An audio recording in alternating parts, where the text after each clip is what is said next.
ভাই আজকে আমাদেরকে কি কিচেন হুড দেখাবেন? আজকে কিচেন হুড নিয়ে আসছি, শক্তিশালী কিচেন হুড। কাজটা দেখেন, মানে এই কিচেন হুড এটা টানবে? হ্যাঁ এই যে টেনে ধরে রাখছে, ওরে আম বা ম্যাগনেট কিচ্ছু নেই।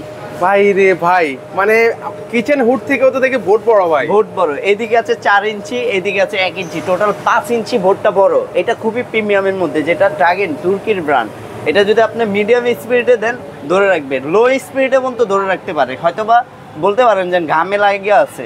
এই যে দেখেন, অফ করে দিলাম, এই যে খুলে আমার হাতে চলে আসলো। মানে দেখেন একটা 5 কেজি থেকে বেশি একটা বোর্ড কিনতে হচ্ছে, সে টেনে ধরে রাখলো। আচ্ছা এটার আরপিএম কত ভাই? এটা থাকছে হলো আমাদের 3000 আরপিএম এর মধ্যে, 2500 সাকশন পাওয়ারের মধ্যে, যেটা সর্বোচ্চ সাকশন। আর এটার মধ্যে যেটা থাকছে সম্পূর্ণ স্যামসাং এর মাধ্যমেও চালাতে পারবেন, চাইলে আপনার টাচও চালাতে পারবেন। এটা কি সাইজের মধ্যে ভাই? এটা হলো 30x17 ইঞ্চি, এদিকে থাকবে 17, এদিকে 30 ইঞ্চি। একটা চুলা থেকে শুরু করে 5টা চুলা পর্যন্ত কভার করার ক্ষমতা ওর আছে। মানে চাইলে আপনারা ভিউয়ার্স ওপেন কিচেনও কিন্তু হচ্ছে এই ধরনের কিচেন হুড ইউজ করতে পারবেন। প্রাইস রাখবেন কত? এটার আমাদের রেগুলার প্রাইস যেটা আছে 48,000 টাকা, ডিসকাউন্ট দিয়ে মাত্র 35,500 টাকা, সারা বাংলাদেশ ঘরে বসে নিতে পারবেন। ওকে, মাত্র 35,500 টাকা হলে ভিউয়ার্স আপনারা নিতে পারবেন। যারা হচ্ছে রান্নাঘরকে তেল চিটচিটে ধোয়া ও গরম মুক্ত রাখতে চান, তারা এই ধরনের কিচেন হুডগুলো ব্যবহার করতে পারেন।